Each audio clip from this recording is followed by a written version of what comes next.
Good morning বন্ধুরা, আশা করি তোমরা সবাই ভালোই আছো। আর এই দেখো বাইরে প্রচণ্ড কুয়াশা, আর সকাল সকাল উঠেছি আজকে। আর কুয়াশার জন্য তাকানো যাচ্ছে না, এত কুয়াশা এত কুয়াশা কি বলবো। আর ওই যে চতুর্দিকে দেখো, আর যেহেতু আমার বাড়িটা রেল লাইনের পাশে, আর এখন দেখো দেখো 9টা বেজে গেছে। আর বর শুয়েছে, কারণ বরের সারা রাত্র শরীর খারাপ ছিল প্রচণ্ড। আবার পেটের ব্যথা, গ্যাসে আবার প্রবলেম, আবার প্রেশারও হয়তো বেড়ে গেছে। যাই হোক, উঠে আমি বাইরের সমস্ত কাজকর্ম করে বাসন টুসন মেজে আবার এসে পড়লাম। এসে এখন দুধও বসিয়ে দিয়েছি, আর এদিকে চা বানাবো। চা বানিয়ে দিয়ে তারপরে আমি আবার রান্নার ব্যবস্থা করব। আর এদিকে মেয়েরও শরীরটা খারাপ ছিল কালকে প্রচণ্ড। আর তারপরে আমি সমস্ত কাজ সেরে আর এখন একটু সবজি করব নিরামিষ। সমস্ত মানে ঘরের সবজি ছিল। আর এই দেখো, এটা কলার ভাদাল। আর কলার ভাদালটা এমনিও খাওয়া ভালো। কলার ভাদাল দিয়ে অনেকটাই উপকারী হয়, কারণ গ্যাসের, তারপরে প্রেশার, তারপরে সুগার, মানে আমাদের বাড়িতে একটা কলা গাছ ছিল, ওটা কেটেছিলাম ওই প্রোগ্রামের সময়। ওইটা কেটে তারপরে রেখে দিয়েছিলাম, ওটা আবার এসে রান্না করলাম। তারপরে এই যে আমার মামিমা রেডি হয়ে গেছে, উনি আবার চলে যাবে। বেশ কয়েকদিন ছিল, আজকে বাড়িটা ফাঁকা হয়ে যাচ্ছে। আর আমাদের এখনও কাজ শেষ হয়নি, এখনও অনেক গোছাগুছি বাকি আছে। আর আমরা দিন রাত সবাই মিলে কাজ করে শেষ করতে পারছি না, এতটাই ছেঁড়াবেড়া হয়ে গেছে। আর মামিমা যেহেতু অনেক দিন ছিল, আমাদের খুবই ভালো লেগেছে। আর উনি আজকে যাচ্ছে, আমাদের মানে মনটা খুবই খারাপ হয়ে গেছে। আর এদিকে আমার শাশুড়িমার মনটা খুব খারাপ হয়ে গেছে, ওনারও ভালো লাগছে না। যেহেতু অনেক বছর পরে এসে আজ আমার মামিমা ছিল প্রায় 1 সপ্তাহের মতন। আর আজকে চলে যাচ্ছে, যেহেতু সবারই মন খারাপ হয়ে গেছে। আমরা যেতে দিব না, তাও উনি চলে যাচ্ছে, জোর করে না যেতেই হবে। যাই হোক, যার যার বাড়ি শেষে যাবেই, আর কতদিন আর আমরা আটকে রাখবো। আর এই যে আমার ভাইস্তা যাচ্ছে, ও দিয়ে আসবে। তারপরে ওরা যাওয়ার পরেও আবার আমার দিদি আর ভাগ্নি এসে পড়ল, মানে আমার বরের দিদি, ওনারাও দিনাজপুরে থাকে, ওনারাও এসেছিল এখানে। হঠাৎ করে ওরাও এসে পড়ল, ওদেরকেও খেতে দিয়ে দিলাম। কারণ আমার রান্না করতে আজকে আরও বেশ অনেকটাই সময় লেগে গেছিলো, প্রায় 4টা বেজে। ছেলেও ওইদিকে রেডি হয়ে গেছে টিউশনির জন্য, ওদেরকে খেতে দিয়ে দিলাম। দেওয়ার পরে আমি আবার এই যে সন্ধ্যাবেলা এখন এসে পড়লাম আবার। মেয়ে আবার পিঠা খাবে বলল। আর বেশ কয়েক বছর হয়ে গেছে আমি পিঠা বানাই না। হঠাৎ করে আজকে আমার কি মাথায় এসে পড়লো যে না, আজকে আমি বানিয়ে দেখব পারি কি না। যেহেতু 8-9 বছর হয়ে গেল আমি পিঠা বানাই না। যেহেতু পিঠা বানাইতে গিয়ে আমার সব পিঠা সব এলোমেলো হয়ে যাচ্ছে। আমি একা বানাইনি, আমার যা, আমার পিসি শাশুড়ি, ওরাও দিয়ে, ওদেরকে দিয়ে কিছুটা বানালাম। লাস্টের দিকে আমি আবার ট্রাই করছি, আমিও কিছুটা বানালাম। কিন্তু পিঠা তো আমার হাতে ভালোই হচ্ছে না। যেহেতু তবু চেষ্টা করে দেখি কিছু কিছু যদি হয়। আর অনেক কষ্ট করে পিঠাগুলো বানাচ্ছি আমি। আর পিঠাগুলো দিচ্ছি, পিঠাগুলো হচ্ছে না। কয়েকটা হচ্ছে, আবার কয়েকটা হচ্ছে না। যেহেতু চালের গুঁড়া আমরা কিনে এনেছি, আর কিনে আনি গুঁড়াতে হয়তো কম বেশ আছে। আর আমি যেহেতু কয়েক বছর থেকেই বানাই না, তাই আমার পিঠা বানানোর ইচ্ছেটাই নষ্ট হয়ে গেছে। আর বাচ্চারা খেতে চায়, আর মানুষের বাড়ি থেকে খাওয়া আর নিজের ঘরে বানানো খেতে চায়। আমি বেশ কয়েক বছর থেকেই মানে ওর বাড়ি এর বাড়ির থেকে পাঠায় আমাদের বাড়িতে পিঠাটা। আর এই যে আমি এবার এই বছর একটু ট্রাই করছি পিঠাগুলা বানানোর জন্য, দেখি কেমন হয়। আর এগুলো বানিয়ে আবার আরও কিছু কাজ আছে, আরও কয়েকটা বানাবো, ট্রাই করি এই জিনিসটা।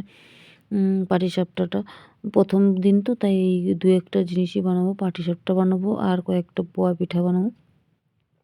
ওগুলো বানানোর পরে তারপরে দেখি আবার বেশ কিছু কাজ আছে।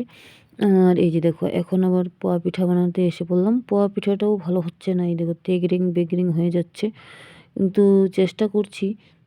এই দেখো কেমন করে, মানে এক সাইডটা হচ্ছে, আবার আরেক সাইডটা হচ্ছে না। আমি বেশ কিছুগুলো বানিয়েছি এভাবেই, আর বাচ্চারা যে যার মতো নিয়ে খাচ্ছে। আর এই জিনিসটা, ব্যাটারটা মনে হয় আমার কিছু একটা অসুবিধা হয়েছে, তাই মানে এক সাইডটা হচ্ছে, আরেক সাইডটা হচ্ছে না। আর তেলেও পুড়ে যাচ্ছে, বুঝতেই পারছি না এটা কীভাবে ঠিক করব। এর জন্য আবার আমার পিসি শাশুড়ি ডেকে আনলাম, আমার যাকে ডেকে আনলাম। এই দেখো, এক সাইডটা কিন্তু হয়েছে, কিন্তু আরেকটা সাইড হচ্ছে না, আমি বুঝতে পারছিলাম না। আর এদিকে আমি রান্নাও বসিয়ে দিয়েছি, ভাতও বসিয়ে দিয়েছি। সন্ধ্যার ভাতটাও একবারে করে নিচ্ছি, পিঠাটাও করছি এদিকে, আর এদিকে ভাতটাও করছি।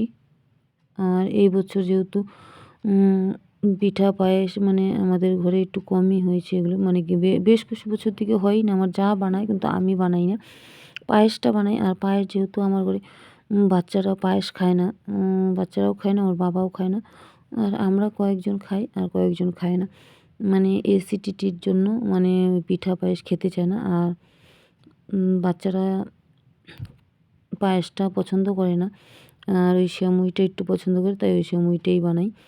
আর এই জিনিসটা দেখো কেমন নষ্ট হয়ে যাচ্ছে, আমি বুঝতেই পারছি না এটা কেমন করে ঠিক হবে। যাই হোক, এভাবেই বানিয়ে নিলাম পিঠাগুলো, আর এভাবেই বাচ্চারা খাচ্ছে। তারপরে আবার একটু বাচ্চাদের এখানে বসলাম পড়াশোনার জন্য। এই দেখো যে যার মতন, ওই যে কেউ খেলছে, কেউ মোবাইল নিয়ে বসছে, কেউ বই নিয়ে বসছে। আর এই যে কালী পূজার ওই যে রং মানে বোমের ডিব্বাগুলো বার করলো, ওগুলো দেখছে। আর এদিকে ছেলে বই নিয়ে বসছে, আবার মোবাইলও টিপছে।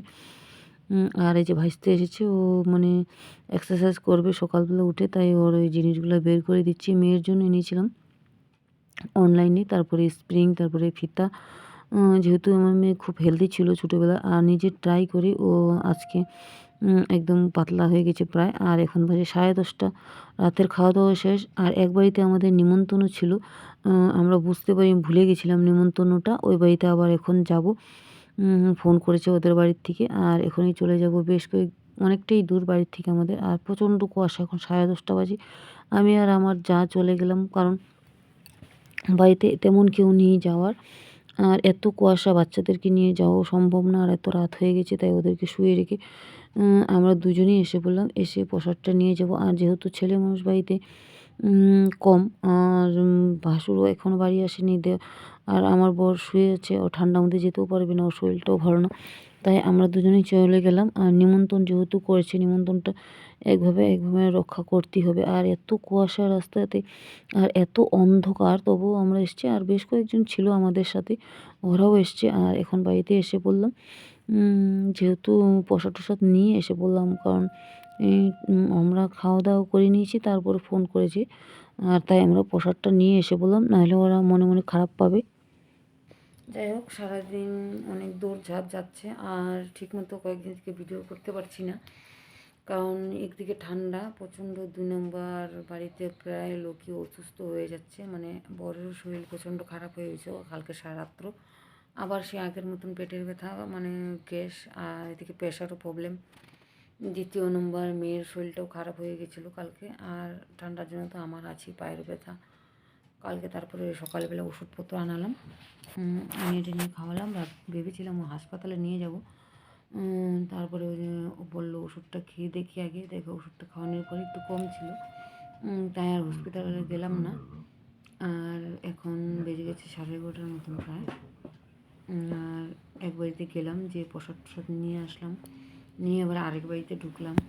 আর বাড়িতে এই কতদিন মানে অনেক আত্মীয় স্বজন সবাই ছিল, যে যার মতন সবাই চলে গেছে, এখন চলে যাচ্ছে কয়েকদিন পরে আবার সে আগের মতন। আর আমার বাড়িতে তো সবসময় লোকজন থাকেই, আত্মীয় স্বজন এসে আসছি আর আসবে, সবাইকে নিয়েই মানে একসাথেই থাকি আমরা।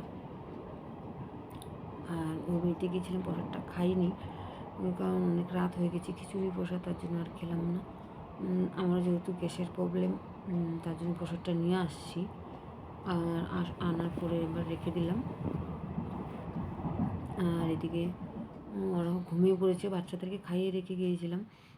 হঠাৎ করে মানে ফোন আসলো, মানে নিমন্ত্রণ দিয়েছিল আগে থাকতে, আমরা সবাই ভুলে গেছিলাম ওই নিমন্ত্রণের কথা। পট করে ওরা ফোন করলো, তারপরে আবার আমরা চলে গেলাম। আর যে নিমন্ত্রণ করলে নিমন্ত্রণ একজন একজন রক্ষা করতে লাগে। আর বাচ্চাদেরকে এত রাত্রে পাঠালাম না, কারণ বাইরে প্রচণ্ড কুয়াশা। আমার বাড়ি থেকে প্রায় 10 মিনিটের মতো লাগে, এভাবেই চলে গেছি। যে ওষুধ খাইয়ে দিয়ে বরকে মেয়েকে সব কিছু খাওয়া দাওয়া দিয়ে থুয়ে তারপরে আমি চলে গেছিলাম, গিয়ে প্রসাদটুক নিয়ে আসলাম।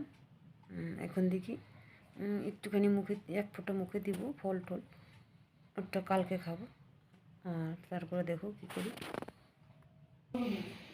যাই হোক, এই যে খিচুড়ি প্রসাদ টসাদ নিয়ে আসলাম, প্রায় এখন 11টা পার হয়ে গেছে। এই যে দেখো প্রসাদ নিয়ে আসলাম সব। আজকের মতন ভিডিওটা এখানেই রাখি।